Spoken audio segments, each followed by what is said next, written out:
El retiro y la historia, de Javier Ruiz de Azcárate Contreras y Pedro Blanco Ruiz Ruescas. El Parque del Retiro es un jardín histórico situado en Madrid. Alberga gran cantidad de esculturas y monumentos que reflejan pequeños trozos de la historia de España, desde el siglo XVII al XXI. Los jardines tienen su origen en el siglo XVII, como una finca de descanso para la Casa de Austria, una residencia para alivio y recreación del rey y sus sucesores, como así se hizo constar en una cédula expedida por el propio monarca, Felipe IV, quien ordenó su construcción con la ayuda de su valido, el conde duque de Olivares. Las obras se fueron desarrollando sobre la propia, sin un verdadero plan inicial que indicase todas las pautas unitarias que se han de seguir, por la rapidez que imprimió el valido del rey en su afán por complacerle cuanto antes. Las demoliciones que sufrió el recinto durante la Guerra de Independencia, pues fue utilizado como fortaleza y acuartelamiento de los franceses, configuraron su apariencia actual. En 1868, durante la famosa crisis, pasó a formar parte del patrimonio municipal, abriéndose a todo el público. En 1939 se declara Jardín Histórico Artístico, constituyendo en la actualidad uno de los pulmones verdes que conforman el rico patrimonio cultural de Madrid. Ahora, tras haber aprendido la creación del icónico parque madrileño, procederemos a pasear por su interior, iniciando el trayecto en la Puerta de la Independencia y finalizándolo en la Puerta de España. Entraremos por la puerta más representativa del parque, la Puerta de la Independencia. Se edificó en 1817, aunque no es hasta 1885 cuando se traslada a su lugar actual. Es considerada el acceso principal y su nombre hace referencia a la guerra contra los franceses, es decir, de la independencia. Avanzaremos por el Paseo de México hasta llegar a la Fuente de los Galápagos, encargada por Fernando VII para conmemorar el primer cumpleaños de Isabel II, trasladada en 1879 al pulmón verde madrileño. En el monumento destacan las tres hadas, quienes conceden dones a la princesa, y el agua, símbolo de fecundidad, pues del agua surge la vida. Seguiremos por el Paseo del Estanque y enfilaremos el Paseo de Colombia para dar con los hermanos Álvarez Quintero, un monumento a Serafín y Joaquín Álvarez Quintero, populares dramaturgos españoles que transmiten una visión bondadosa y amable de la vida. En conclusión, la encarnación perfecta del costumbrismo andaluz llevado al teatro. Proseguiremos por el Paseo de Perú para dar con el monumento del general Martínez Campos, una obra de Mariano Benlliure, en la que se observan tanto escenas de batallas, castillejos, como sus campañas en Cuba, Cataluña y África, además de la figura del general en un pedestal esculpida en bronce. Arsenio Martínez Campos forjó su fama en la Primera Guerra de África, a las órdenes del general Prim, y posteriormente en la Tercera Guerra Carlista. En la Primera República fue nombrado gobernador de Cataluña, donde comienza su conspiración para la restauración monárquica. Apoyó el pronunciamiento de Pavía y proclamó a Alfonso XII rey en Sagunto. Este lo puso al frente de la campaña contra los carlistas y, tras la derrota de estos últimos, fue ascendido a rango de capitán general. Destinado en Cuba hasta la paz de Zanjón en 1878, fue nombrado ministro de guerra bajo el gobierno de Sagasta y fundó la Academia General Militar.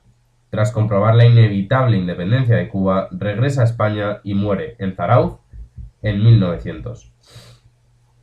Continuando nuestra visita por el Paseo de Chile, llegamos al monumento de Alfonso XII, construido por los deseos de la reina María Cristina, viuda y futura regente, de realizar una construcción en memoria del difunto rey, muerto el 25 de noviembre de 1885. El monumento, cuya fecha de inauguración sería en 1902, coincidiendo con la mayoría de edad del futuro jefe de Estado, Alfonso XIII, tuvo que esperar hasta 1922, siguiendo los planes iniciales del arquitecto José Grases Riera. El hijo de Isabel II la acompañó al exilio, pero, tras Sagunto, este viajó inmediatamente de París a Barcelona y entró en Madrid en 1874. Poco más tarde se inaugura el sistema canovista y la Constitución de 1876, evitando el pretorianismo que se arraigó durante el reinado de su madre. Hizo frente a la guerra carlista y a la guerra larga. Sus conflictos más notables tuvieron que ver con la subida ascendente de Bismarck hacia el poder alemán, por ejemplo, el conflicto de las Islas Carolinas, que resolvió el Papa León XIII. Finalmente, murió de tuberculosis y de su segundo enlace matrimonial tras la prematura muerte de su primera mujer. Nace Alfonso XIII. Sin parar de caminar por este pequeño libro de nuestra historia, avanzamos por el Paseo de Venezuela hasta llegar al monumento de Santiago Ramón y Cajal, inaugurado en 1926 por Alfonso XIII, en un acto oficial al que Cajal no asistió. Fue un histólogo y premio Nobel español conocido por su trabajo pionero sobre la estructura fina del sistema nervioso. Manteniéndonos por el Paseo de Venezuela, llegamos hasta la fuente egipcia del dios Canopo, proyectada por el arquitecto Isidro González Velázquez. Tiene un estilo neoegipcio con trazas neoclásicas y fue mandada a construir por Fernando VII.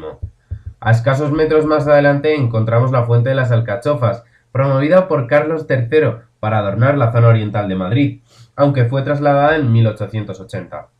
Este monumento guarda algunos de los rasgos más característicos del barroco, como dioses, elementos vegetales y el agua como elemento indispensable, además de la alcachofa, una planta herbácea medicinal que lidera la fuente, a la que debe su nombre.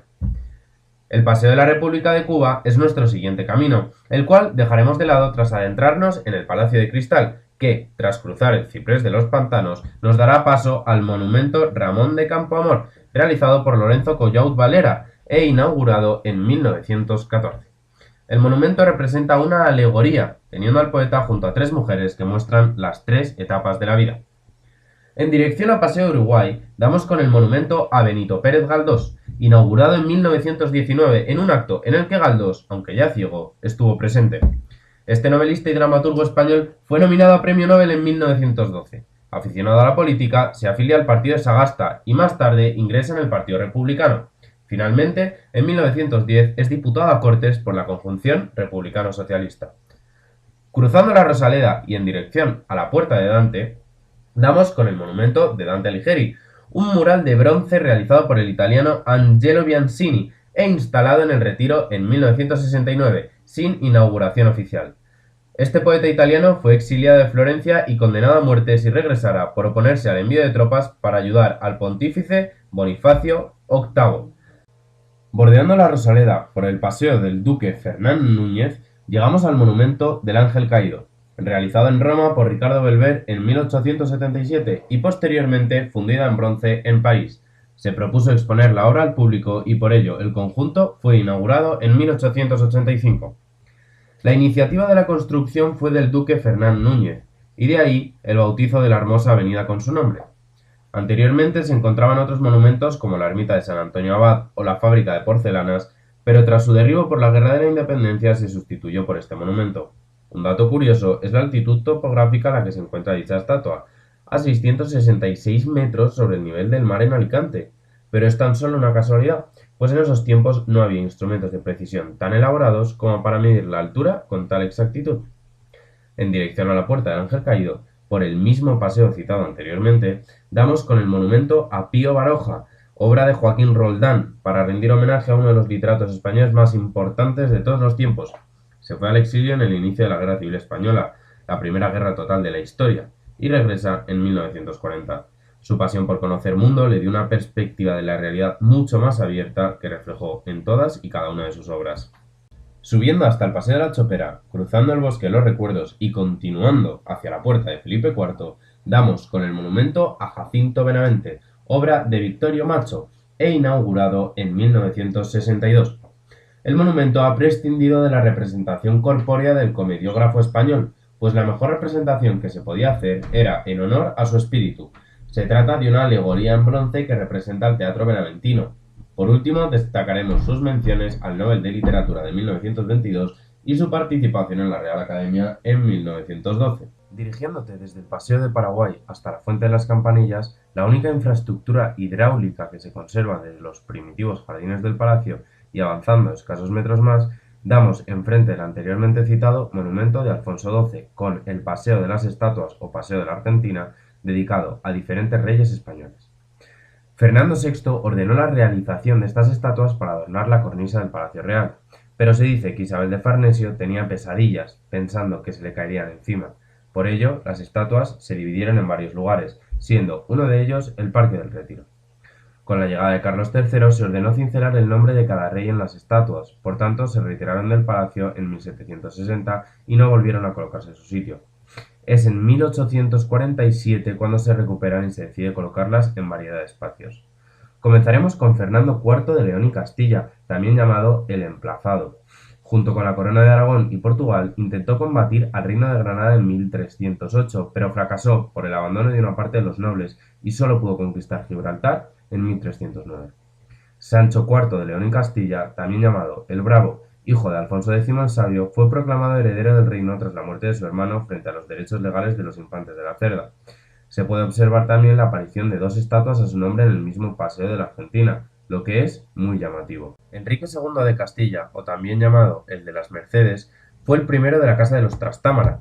Durante el reinado de su hermano paterno, Pedro I el Cruel, se sublevó en Asturias y más tarde en Ciudad Rodrigo, en el 1354.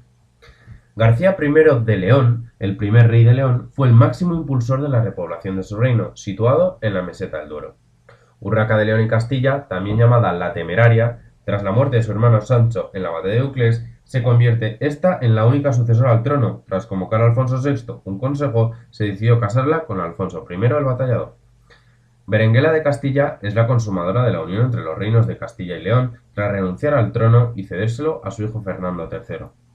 Gundemaro fue un rey visigodo entre el 610 y el 612. Carlos I de España y V de Alemania, también llamado el César, reunió por primera vez las coronas de Castilla y Aragón, heredó el patrimonio borgoñón, los territorios austriacos y el derecho al trono imperial, y Castilla, Navarra, las Indias, Nápoles, Sicilia y Aragón. Carlos II de España, también llamado el Hechizado, fue el último rey de la Casa de Habsburgo. Los sucesivos matrimonios consanguíneos de la familia real le produjeron tal degeneración que creció raquítico y de corta inteligencia, además de impotente, lo que produjo un grave conflicto sucesorio. Aun así, logró mantener el imperio intacto frente al poderío de Luis XIV, consiguió una de las mayores deflaciones de la historia, etc. Por ello, algunos autores e historiógrafos lo califican de ni tan hechizado ni tan decadente. Chintila fue nombrado rey por la nobleza en el año 636 y dejó una monarquía muy debilitada e inestable. Convocó tanto el quinto como el sexto concilio de Toledo. Alfonso I el Batallador ascendió al trono tras la muerte de su hermanastro Pedro I.